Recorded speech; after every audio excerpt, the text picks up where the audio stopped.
¿Podemos ver a Dios?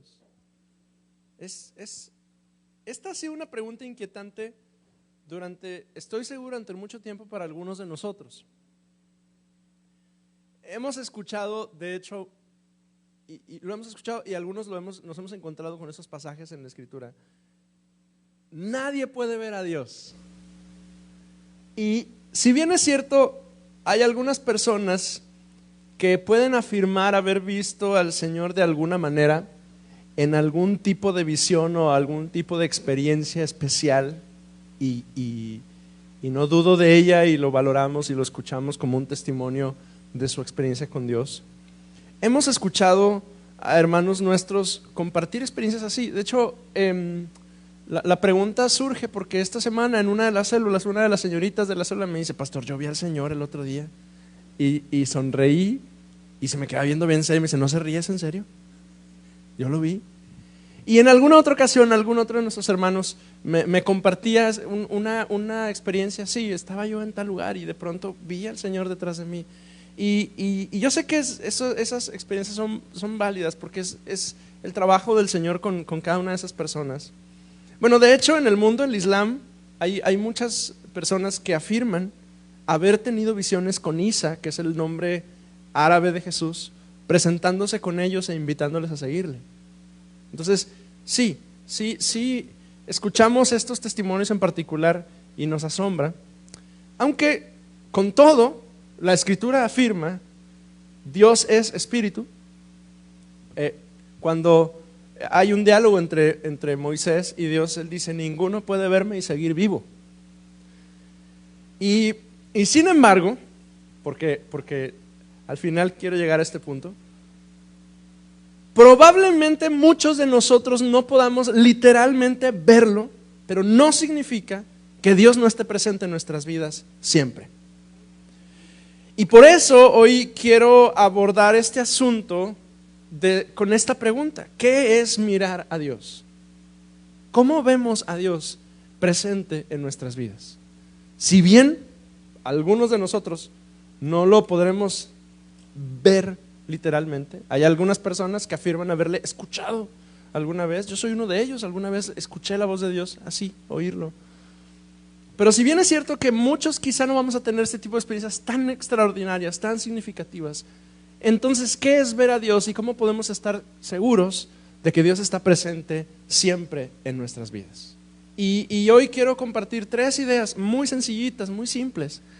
No, como siempre le digo, no pretendo yo encontrar el hilo negro de las cosas, pero en estas 3 yo creo que podemos distinguir a Dios en nuestras vidas y podemos verle.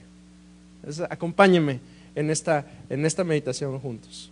Podemos ver a Dios. ¿Cómo vemos a Dios? ¿Qué es mirar a Dios? Bueno, mirar a Dios, la primera cosa que es mirar a Dios es contemplar sus obras. El Salmo 8, léalo conmigo, por favor. Salmo 8, versículo 3. Dice la palabra de Dios: cuando veo tus cielos, obra de tus dedos, la luna y las estrellas que tú formaste, digo: ¿qué es el hombre para que tengas de él memoria, y el hijo del hombre para que lo visites? Y entonces, cuando nos encontramos con versículos como este, el Salmo 8, versículos 3 y 4, nos damos cuenta que ver las obras de Dios es una manera de verle presente en nuestras vidas.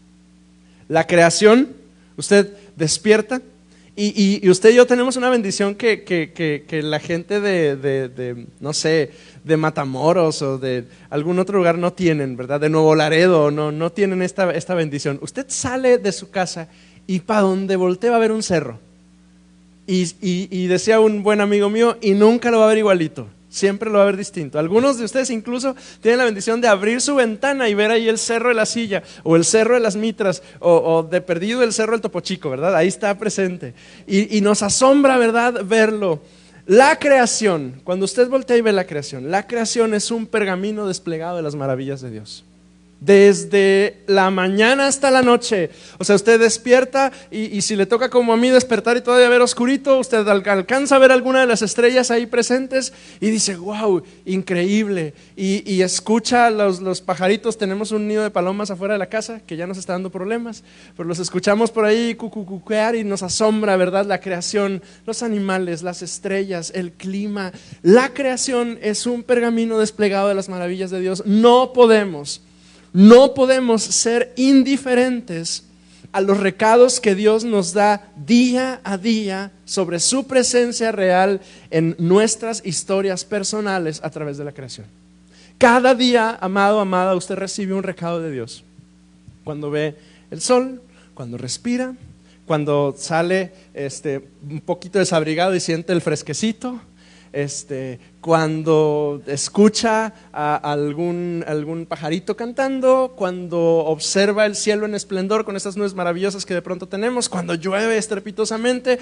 Cada uno de esos momentos son pequeños recados de Dios que le dicen, aquí estoy presente.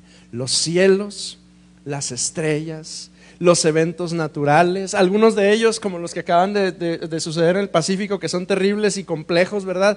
Todo ello nos recuerda igual la misericordia, la gracia, pero también el poder y la furia y la presencia de Dios con nosotros. Observe lo que dice Isaías capítulo 40, que mi hermana Conchita estaba citando Isaías 40 hoy en la mañana que estábamos orando.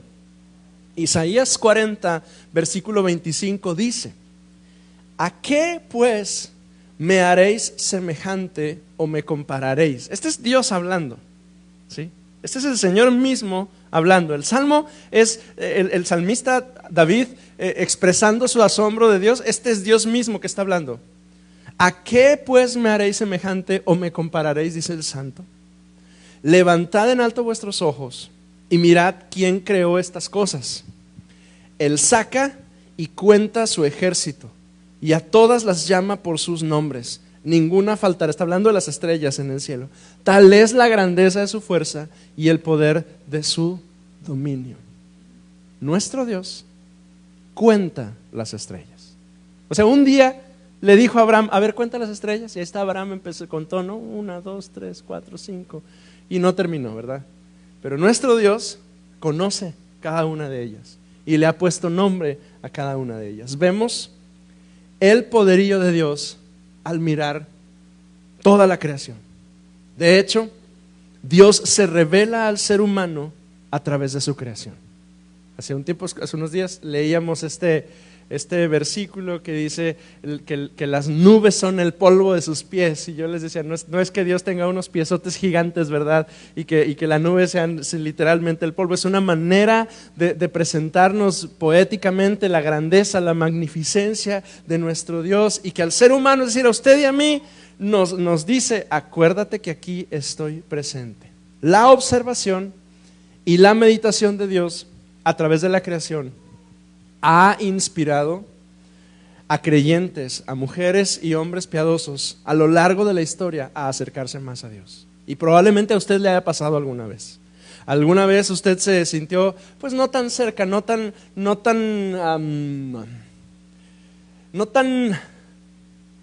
cerca de su Dios, como alejadito. Y entonces un día tiene una experiencia con un evento sobrenatural, ¿no? De la naturaleza, ¿verdad? Una cosa así maravillosa, ve el mar o ve un bosque fabuloso, ve un atardecer increíble, y entonces eso inspira nuestro corazón a acercarnos. De hecho, escuchamos un himno que creo que la semana pasada o la semana antepasada cantamos, Señor mi Dios, al contemplar los cielos y el firmamento y las estrellas mil, mi corazón rebosa, cuán grande es Él. Porque es la creación el primer recado de Dios para acercarnos a Él. No nada más las cosas buenas, también a veces los eventos naturales difíciles. En estos días, el 31 de octubre, celebramos la Reforma Protestante, y la Reforma Protestante recuerda o conmemora a la vida de un hombre llamado Martín Lutero, que fue un reformador, un hombre que transformó la iglesia.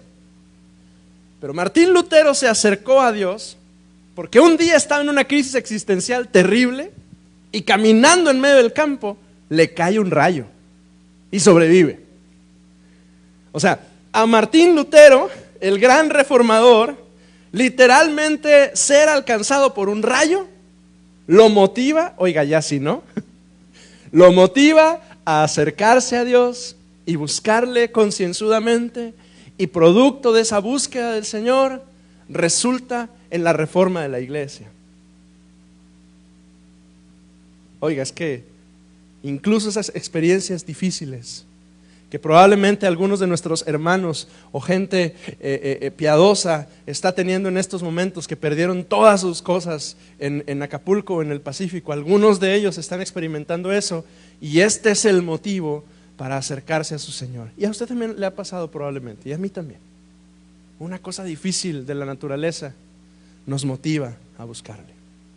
No solo mirar arriba nos abre el entendimiento, porque vemos los cielos y las obras de sus manos, ¿verdad? Y decimos, wow, qué maravilloso.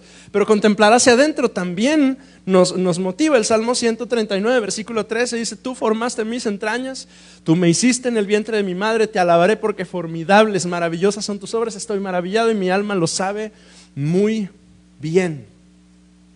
Porque contemplar la creación nos asombra, pero contemplarnos a nosotros mismos, nuestra misma existencia, nos asombra, porque vemos a Dios trabajando en nosotros. O sea, agarramos un telescopio y vemos hacia afuera, agarramos un microscopio y vemos hacia adentro, y observamos cómo nuestras células se renuevan. Y podemos hacer esto tan biológico o tan reflexivo como usted lo quiera, porque entonces usted distingue cómo es que su cerebro piensa y desarrolla ideas, y el aprendizaje que usted puede tener, y su capacidad para comunicarse con otros, y que si usted se esfuerza y pone todo de su parte, incluso en un año usted puede esforzarse y aprender un idioma nuevo y conversar con gente que jamás pensó que usted pudiera conversar, porque así es el cerebro humano, es capaz de llevarnos a lugares que ni nos imaginamos y a tener aprendizajes extraordinarios. Contemplamos nuestra existencia, respiramos por la gracia de Dios. Sangre corre por nuestras venas porque Él nos sostiene nuestros huesos. Mire, me gusta un pasaje que se encuentra en Ezequiel. Usted lo debe de recordar, cuando el Señor lleva al profeta Ezequiel a un valle con un montón de huesos, y le dice Dios, dile a los huesos que se junten con sus huesos, y habla la palabra del Señor al profeta y los huesos se empiezan a juntar. Y me gusta pensar que incluso mis huesos están juntos porque Dios así lo permite, porque Dios me sostiene. Mis huesos están juntos el uno contra el otro por la palabra del poder de Cristo. Y entonces el primer lugar, la primera manera como usted y yo vemos a Dios es cuando contemplamos sus obras. Usted ve a Dios, usted puede ver a Dios cuando observa la creación, cuando se observa a usted mismo y se asombra de eso, y me asombro de eso. La segunda manera en la que podemos ver a Dios es cuando tenemos un encuentro personal y real con Dios. Vaya conmigo a Éxodo capítulo 3, por favor. Este pasaje usted lo conoce, lo ha leído muchas veces, estoy seguro. Este es Moisés, el joven Moisés, el Moisés que está en sus 40s todavía. Y tiene un encuentro con Dios. Éxodo 3, versículo 1 dice, apacentando Moisés las ovejas de Jetro, su suegro, sacerdote de Madián, llevó las ovejas a través del desierto y llegó hasta Horeb, monte de Dios. Y se le apareció el ángel de Jehová en una llama de fuego en medio de una zarza. Y él miró y vio que la zarza ardía en fuego y la zarza no se consumía. Entonces Moisés dijo, iré yo ahora y veré esta gran visión, ¿por qué causa la zarza no se quema? Viendo Jehová que él iba a ver, lo llamó. ¡Qué maravilla! Viendo Jehová que Moisés se acercaba, el Señor lo llamó en medio de la zarza y dijo, Moisés, Moisés, y él respondió, heme aquí. Y dijo, no te acerques, quita el calzado de tus pies, porque el lugar en el que tú estás, tierra santa es. Y dijo, yo soy el Dios de tu padre, Dios de Abraham, Dios de Isaac, Dios de Jacob. Entonces Moisés cubrió su rostro porque tuvo miedo de mirar a Dios. Porque este Moisés lleva toda su vida pensando que la vida se vive de cierta forma y no le ha ido nada bien. O sea, ya estuvo en Egipto y ya huyó de Egipto y ya está en otro lugar y la vida parece no favorecerle, pero en un momento crítico tiene un encuentro con Dios. Y no es que él lo anduviera buscando, es que un día andaba en el desierto cuidando las ovejas del suegro y se encuentra con esta señal, con este arbusto tan familiar en el desierto. Es una especie como de huizache muy, muy peculiar de las planicies de nuestra zona del país, y lo ve encendido y se asombra y se acerca, y entonces Dios lo llama. Para Moisés, este momento representa un encuentro real, profundo, personal con Dios. Porque hay momentos en los que Dios quiere encontrarse directamente con nosotros. Y Él se encarga de hacer todo lo necesario para que finalmente estemos en ese lugar, en esa hora, en esas circunstancias, para poder escuchar esa voz que nos dice: Hugo, Andy, Janet, Nelly, venga para acá. Y no basta con saber de Él, porque estoy seguro que Moisés sabía de Dios, porque al final del día él había sido criado y educado por una mujer hebrea. O sea, no le era desconocido el Dios de los judíos. No basta con saber de Él, ni basta con haber escuchado de Él, ni basta con portarnos bien.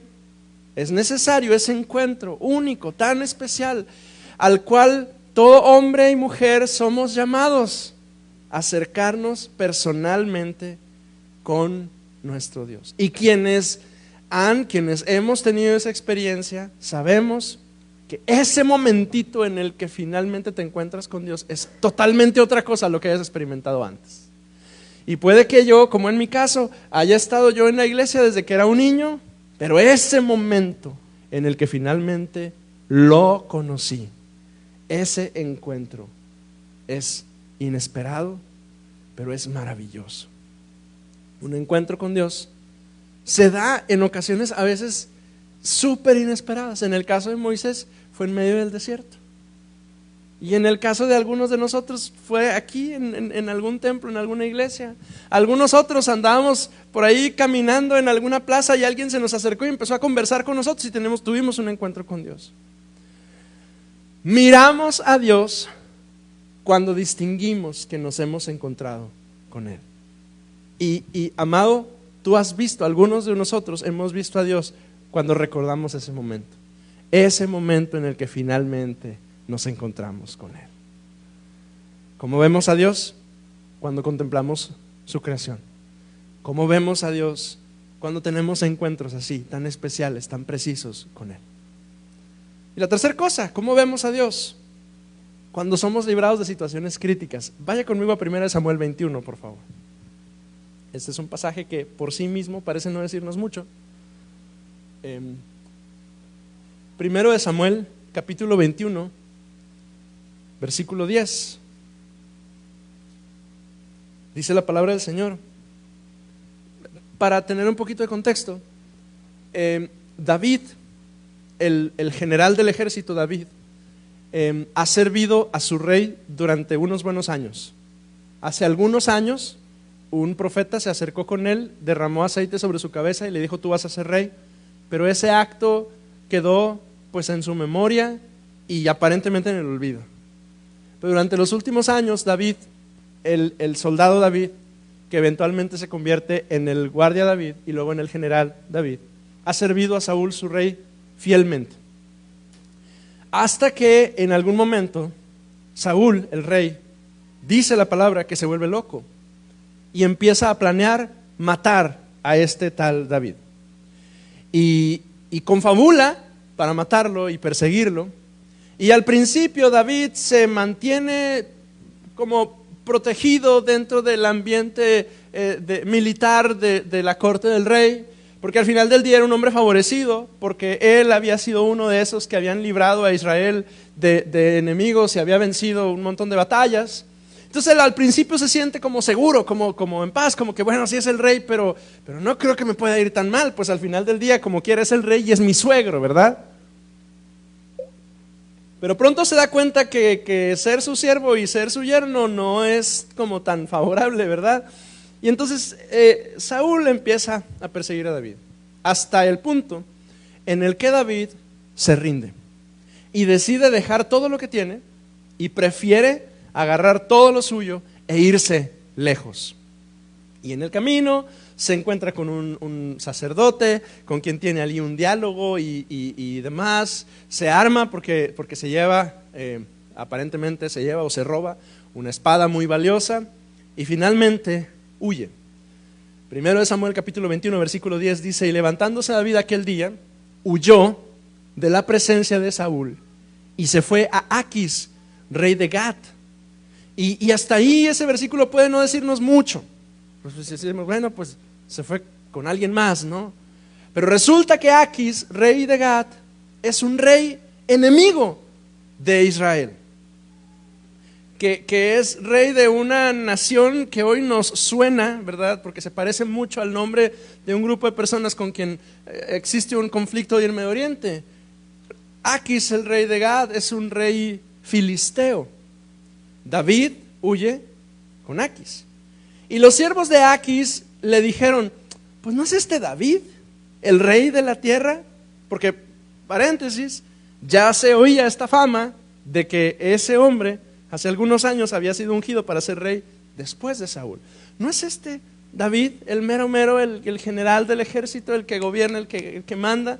¿Y no es este de quien cantaban en las danzas diciendo, hirió Saúl a sus 1000 y David a sus 10,000?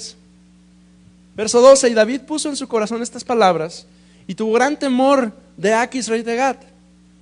13, y cambió su manera de comportarse delante de ellos y se fingió loco entre ellos y escribía en las portadas de las puertas y dejaba correr la salida por su barba. Y dijo Aquis a sus siervos, he aquí, veis que este hombre está demente, ¿por qué lo habéis traído delante de mí? ¿Acaso me faltan locos para que hayan traído a este que hiciese de loco delante de mí? ¿Había de entrar este en mi casa? David está en uno de esos momentos de más abandono que puede haber experimentado hasta ese momento de su vida. Porque David tiene que alejarse de su familia, su jefe, quien hace tiempo lo tenía como favorito, es decir, el rey Saúl, ahora lo quiere matar. Y todo aquello que se supone que era como su sistema de soporte, porque todos tenemos un sistema de soporte, ¿no es cierto? O sea, cuando las cosas van mal, tenemos referencias alrededor de nosotros que decimos, bueno, pero si todo esto pasa, yo puedo llegar con y me va a ayudar, o yo puedo hablarle a y me va a sostener, o yo puedo ir con y me va a ayudar, ¿verdad?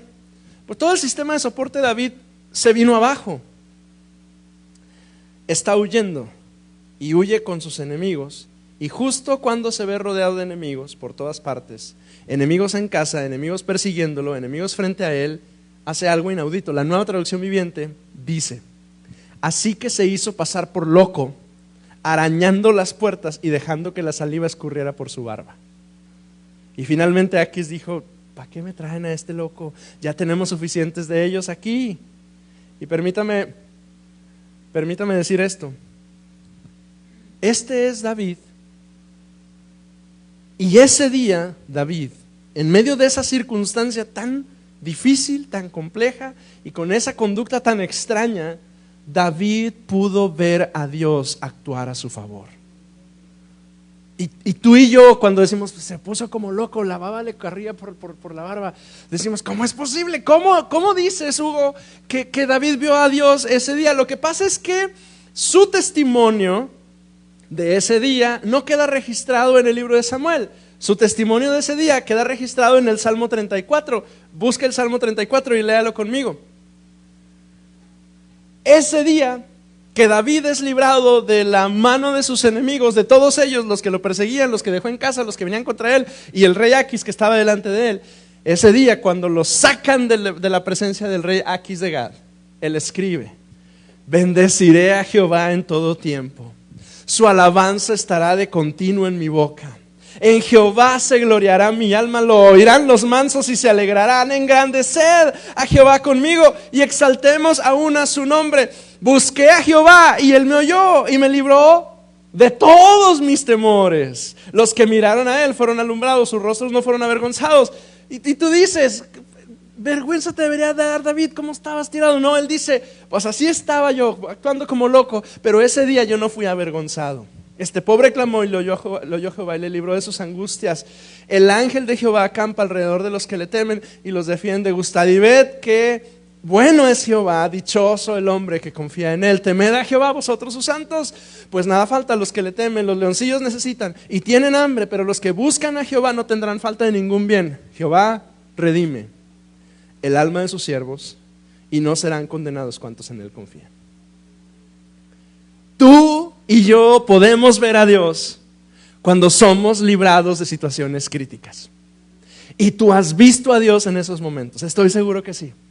El día que tuviste el accidente, el día que casi te arrollan, el día que estuviste a nada de perder todo lo que tenías, el día que estabas caminando por senderos peligrosos moralmente y estabas a punto de dar un paso terrible que podía afectar a tu familia y a los tuyos y no lo diste y te libró el Señor. Tú has visto a Dios en esos momentos. Y a veces Dios nos libra de formas bien extrañas. A David lo libró inspirándole comportarse como loco. Pero Dios es así. ¿Cómo nos libra el Señor de las circunstancias? Como Él quiere. O sea, no lo hace como tú piensas, no lo hace como tú planeas, lo hace como a Él le place. A veces te detiene en algún lugar y no avanzas, no sales, no viajas, y a las horas te das cuenta que hubo un accidente justo en el lugar donde te ibas a pasar unas cuantas horas después en esa carretera. O sea, no sabes qué es lo que Dios hace, pero Él es capaz de librarte. Segunda de Corintios capítulo 3 versículo 18 dice: por tanto todos nosotros, mirando a cara descubierta como en un espejo la gloria de Dios, somos transformados de gloria en gloria en la misma imagen por el Espíritu de Dios. Porque sabes, amado, amada, Dios quiere que lo veas. Dios quiere que lo veas. Quiere que puedas verlo en su creación. Quiere que puedas verlo al encontrarte con Él. Quiere que puedas verlo al librarte de las situaciones críticas.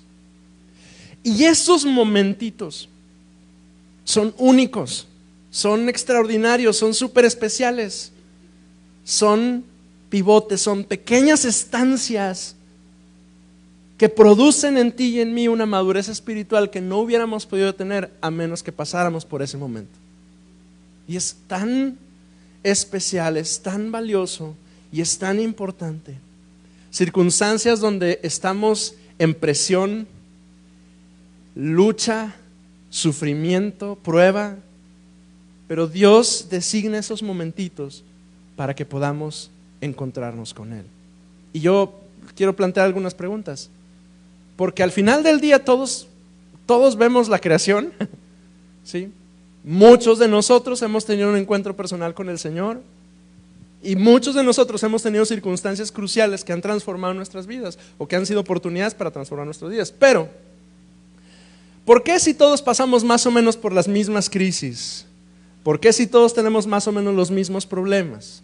¿Por qué si todos vivimos más o menos las mismas circunstancias? Algunos decimos, esto está terrible, ya no quiero saber nada, y otros ven a Dios en la circunstancia y logran crecer y madurar y avanzar. Y la respuesta es, porque todos efectivamente pasamos por las mismas cosas, pero no todos buscamos ver el rostro de Dios en medio de ellas. Porque yo necesito ver a Dios y tú también. Tú necesitas ver a Dios. Juan capítulo 12 versículo 20 es un pasajito que así queda desapercibido en el relato de Juan 12. Pero vea lo que dice: había ciertos griegos entre los que habían subido a adorar en la fiesta, y estos se acercaron a Felipe, que era de Betsaida de Galilea, y le rogaron diciendo: Señor, quisiéramos ver a Jesús. Y estos nos dan un ejemplo a nosotros. Bueno, quiero hacerlo personal. A mí que atravieso por cosas y se me va de largo que en medio de eso Dios quería encontrarse conmigo, que atravieso por circunstancias y se me olvida que Dios quería que yo viera algo de Él, de su carácter, de su corazón para mí. Amado, amada, Dios quiere que lo veas. Y si bien es cierto, probablemente muchos de nosotros no podamos tener esas experiencias extraordinarias de literalmente ver a Jesús aquí con nosotros, ¿verdad? Sí lo puedes ver, sí te puedes encontrar con Él, sí puedes mirar a la creación y distinguir que está Dios detrás de ello, sí puedes buscar tener un encuentro real con Él, sí puedes distinguir que Él está contigo en medio de la circunstancia. ¿Será que alguno de nosotros hoy necesita que el Señor le abra los ojos? Porque yo recuerdo esa imagen de ese siervo que está en la situación así terrible delante y ellos están en su casa y hay un ejército que, imaginen lo terrorífico que es, un ejército delante de su casa, listo para atacarle.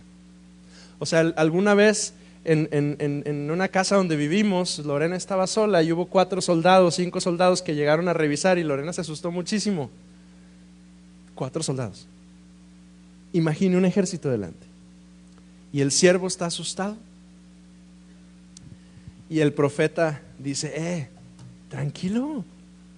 ¿Cómo tranquilo? Pues si no ves todo lo que hay delante.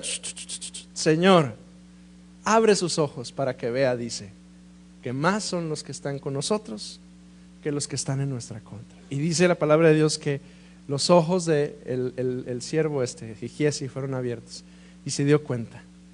A lo mejor hoy necesitamos que el Señor abra nuestros ojos para que podamos verle.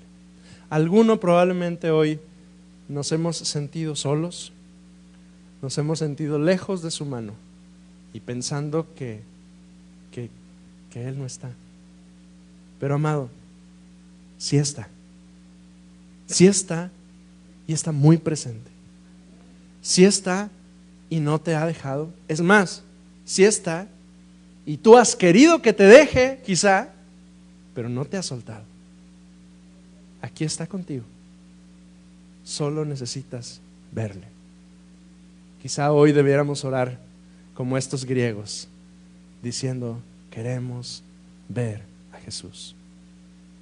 Señor, en esta tarde yo te doy gracias por tu palabra y te doy gracias, Señor, porque en tu misericordia, Señor, hablas a mi corazón y al corazón de mis hermanos.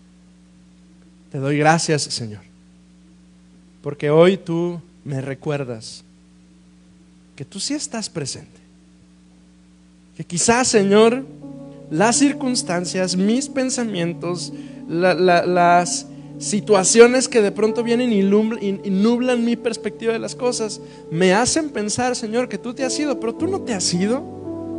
Tú aquí estás.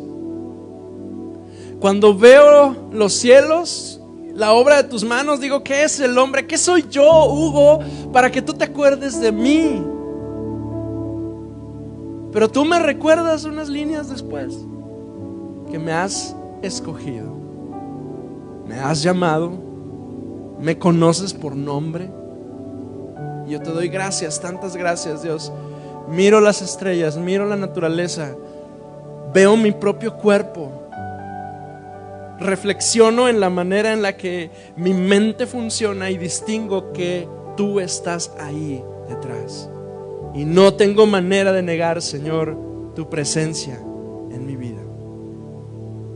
Señor, yo quiero orar el día de hoy por mis hermanos. Algunos de ellos hoy quizá necesitan o bien recordar ese día en el que tú te hiciste presente y que te conocieron como Moisés cuando te vio en la zarza, o bien quizá algunos de ellos necesitan ese encuentro primero, especial, único.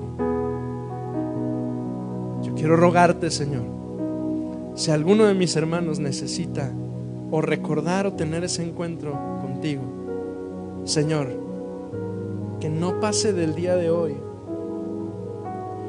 que Dios, en el lugar menos esperado, una zarza encendida pueda hablarles y decirles, ven para acá, acércate. Es más, yo quiero rogarte, Dios, que tú que estás hoy entre nosotros, tú puedas hacer eso hoy entre nosotros. Porque tú eres Dios misericordioso, maravilloso, que nos llamas, Señor, y nos atraes a ti. Atráenos a ti para correr hacia ti. En el nombre de Jesús. Amado, ¿qué le parece si se pone de pie con nosotros? Yo quiero terminar este mensaje con una última idea al cual yo quiero llamarle a que pueda orar conmigo y pueda estar a cuentas con su Señor. Amados, nuestro Dios nos libra de circunstancias adversas. Y probablemente haya alguno aquí que necesita que el Señor intervenga, así como David necesitó que el Señor le librara. Probablemente haya alguno aquí que todavía no puede cantar el Salmo 34, pero Dios sí está presente y puede hacer lo imposible. Dios sí está aquí, ahí junto a usted, y puede hacer lo imposible. Lo que todo el mundo cree que ya no tiene arreglo, el Señor sí lo puede hacer. Entonces quiero pedirle hoy que pueda dedicar estos minutitos al Señor mientras lo adoramos y le diga con su corazón, porque esa es una oración que yo no puedo hacer por usted, porque yo no sé qué situación ni qué circunstancia está pasando, pero usted sí lo sabe y su Dios está aquí con usted. Entonces, ¿qué le parece si hoy venimos al Señor? Le decimos: Señor, hay un Aquis delante de mí, un gigante que no sé cómo voy a enfrentar. Hay un Saúl detrás de mí que está persiguiéndome y me quiere matar. Hay un grupo de gente conmigo que dependen de mí y yo no sé qué hacer. Ayúdame. Y si alguno se encuentra o se siente o se percibe en esa condición, eleve sus manos al Señor conmigo. Señor, tú eres nuestro Dios. ¿Qué podemos ocultar delante de tus ojos? ¿Qué te podemos ocultar que tú no sepas? ¿Y qué lucha podemos esconder que tú no conozcas, Señor? ¿Qué situación, Señor, pudiésemos tener que tú no sepas justo lo que estamos pasando? Señor, hay un Aquis delante de nosotros y un Saúl detrás de nosotros, y hay un canto que nosotros queremos declarar, pero te necesitamos a ti obrando en nuestro favor. Ayúdanos, Dios. Eleve sus manos al Señor con nosotros.